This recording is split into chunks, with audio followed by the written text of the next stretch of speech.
Well, let's do a little more Plotinus, shall we? We are in the Aeneads of Plotinus. We are in the fourth Aeneid, Tractate 8. And Plotinus is talking about, the fall of the soul into the body. And I'm going to skip a lot, not explain everything, and who has time for that anyway. Plotinus says, "So it is with the individual souls. The appetite for the divine intellect urges them to return to their source. But they have too a power apt to administration in this lower sphere. They must be compared to the light attached upwards to the sun, but not grudging its bounty to what lies beneath it." So there already we have a lot of subtlety. The human soul is a non-physical thing, which is sort of looking upward and downward at the same time. We have the appetite for the divine intellect. Well, once again, with extreme brevity, the levels of Plotinian metaphysics say that there's the ultimate reality, the one or the good, and then there's divine intellect, nous, N-O-U-S, and then there's world soul or all soul, which has a world soul. Let's not go into all soul versus world soul. And then there's individual souls, and then there's hylomorphs, and then there's prime matter. And watch every earlier video in this series if you want me to explain what all of that means, if you don't know what it means already. The individual soul looks upwards to higher levels, upwards towards the divine, and in this case we're talking specifically about divine mind, N-O-U-S, nous. But it also looks downward and manages the body and the physical world. And we could think of both of these as good things. If you're going to describe the relation of soul and body, if you're wanting to simplify it as good or bad, well, those are good things. The upward-looking thing and that downward management thing, those are both good things. In the intellectual, then, they remain with the all-soul and are immune from care and trouble in the heavenly sphere, inseparable from the all-soul. They are administrators with it just as kings, associated with the supreme ruler and governing with him, do not descend from their kingly stations. The souls, indeed, are thus far in the one place, but there comes a stage at which they descend from the universal to become partial and self-centered. In a weary desire of standing apart, they find their way each to a place of its very own. And I think I will tell you what I think is going on here, and consider this an approximation and an interpretation, not very precise, nor necessarily 100% reliable. Like I sometimes say, take this as a model for interpreting Plotinus until you learn a better model, which you very well may if you're studying Plotinus in grad school, or if you just spend a lot of time reading Plotinus. All right. It looks like he's saying human individual souls are broken off of the universal soul, all soul, A-L-L, soul, and they fall into bodies. There's some resemblance here to a standard interpretation of one mainstream form of classical Hinduism, where Atman is Brahman and our individual souls, or what we think of as our individual souls, are really metaphysically one with God, with the all, the everything, Brahman. Atman is Brahman. And we sort of break off of Brahman and fall into individuality, which is not ultimately real. Now, I think this is not quite the same thing as Hinduism, but there are some similarities, at least the idea of our individual souls as coming from a higher universal spiritual reality. Not just being made by that reality, which you would get in Abrahamic religion, but actually being pieces broken off of it, or something like that. This language is somewhat metaphorical, a piece broken off. It suggests that the soul is made of matter, but the soul is not made of matter, so it's risky to think in these terms. This state long maintained, the soul is a deserter from the totality. Its differentiation is severed it.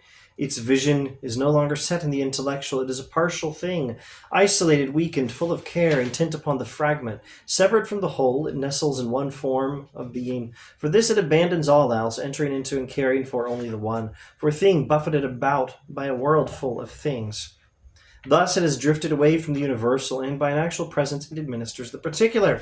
It is caught into contact now, and tends to the outer, to which it has become present, and into whose inner depths it henceforth sinks far. And once again, we have subtleties. Here in particular, there's the idea of the soul as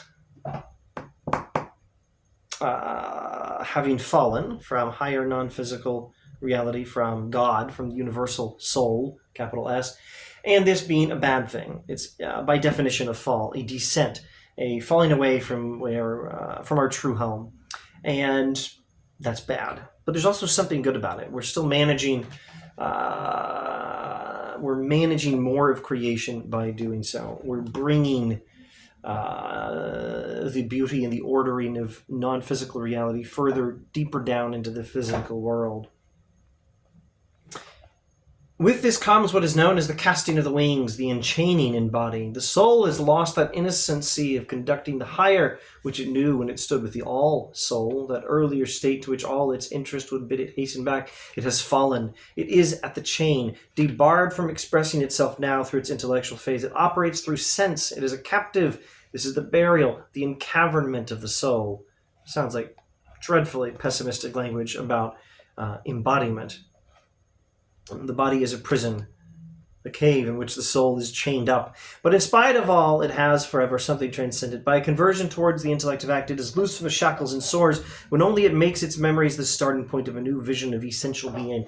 In other words, there is still within the soul another good aspect. There are these subtleties, a good aspect. There's a subtlety with the good and the bad, sort of in the same situation.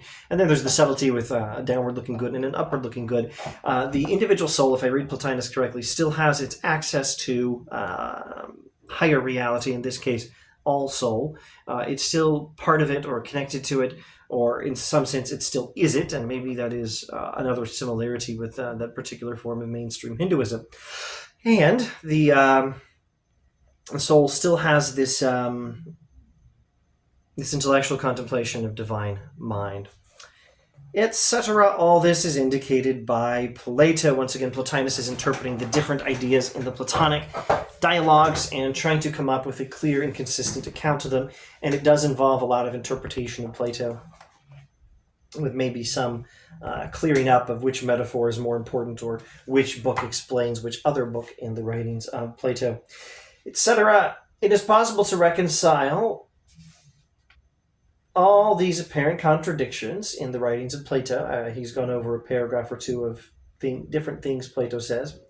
The divine sowing to birth as opposed to a voluntary descent aiming at the completion of the universe. That's two things Plato says that don't seem quite the same. The judgment and the cave, necessity and free choice. In fact, the necessity includes the choice. Other riddles in the writings of Plato. Embodiment as an evil. The Empedoclean teaching of a flight from God, Empedoclean, referring to Empedocles, the philosopher.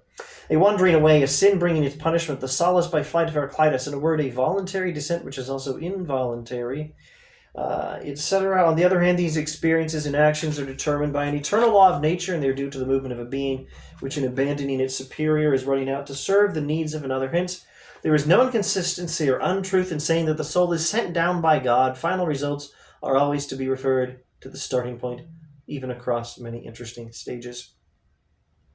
And it might be best if I stop there. There's already a lot happening here, and it's already been more than 8 minutes. Perhaps the next video will go into a little more detail on something called tolma, T-O-L-M-A, which could perhaps be translated sin, but I think audacity is an alternative translation. Tolma is the soul's something like a willful falling away, a desire for lesser reality, a perverse interest in lower things that draws the soul away from higher things, but always with this subtlety that, one, the soul still has this connection to higher reality. Two, when it's doing so, it's bringing order further down throughout creation. And three, there's an aspect of necessity here, even as there is an aspect of freedom. I am now asking myself if I should make any attempt to clarify that. And I've decided I will say very little about how it can be voluntary and involuntary at the same time. Plotinus, of course, will not be advocating a contradiction, voluntary and involuntary in the same respect at the same time. He does say it's a voluntary descent, in that, I think that it is a willful descent. The soul's descent into body is willful. But it is involuntary in that it has been brought about by an inherent tendency. So it's probably safe to say that it's necessary in the sense that it's a part of what the soul is, that it just does this. but it's also willful, and that's bad. And this may best be described as a form of compatibilism, that being the theory on free will, that freedom is the ability to do what you want to do, not the ability either to do or not do a thing, which is what we call libertarian freedom. And that's a very, very provisional analysis of what Plotinus is talking about here. Honestly, I don't much care. I want to hit some of the broad outlines of Plotinian ascent and descent and Plotinian metaphysics. I don't want to go into all the details on freedom. And I really need to shut up now. Thanks for watching.